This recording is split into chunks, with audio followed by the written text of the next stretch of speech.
अक्कलकोट शहरातील मेंदर्गी येथे विस्कळीत झालेल्या पाणीपुरवठ्यासह नगरपालिकेच्या अनागोंदी कारभाराविरोधात शिवसेना उद्धव बाळासाहेब ठाकरे पक्षाच्या वतीने मेंदर्गी नगरपालिकेवर मटकी फोड मोर्चा काढण्यात आला।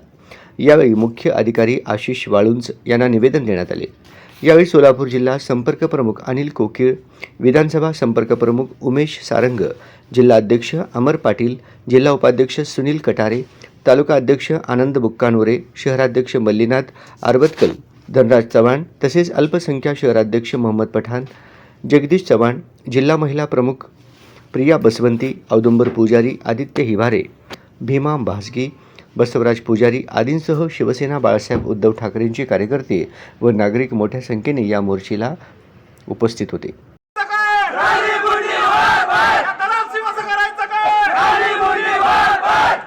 जय भवानी, जय शिवाजी, जय भवानी, जय शिवाजी। आवाज कुणाचा? शिवसेना। आवाज कुणाचा? शिवसेना। हिंदू हृदय सम्राट बाळासाहेब ठाकरे यांचा जय हो। बाळासाहेब ठाकरे तुम आगे बढ़ो, हम तुम्हारे साथ हैं। आदित्य साहेब ठाकरे तुम आगे बढ़ो, हम तुम्हारे साथ हैं। मेंदर्गी शहराच्या प्रमुख मार्गाने हलगी मोर्चा काढण्यात आला। मोर्चा नगरपालिकेच्या समोर आल्यानंतर कार्यकर्त्यांनी नगरपालिकेच्या ढिसाळ कारभाराचा निषेध करीत 30 ते 40 मटकी फोडून आंदोलन करण्यात आले।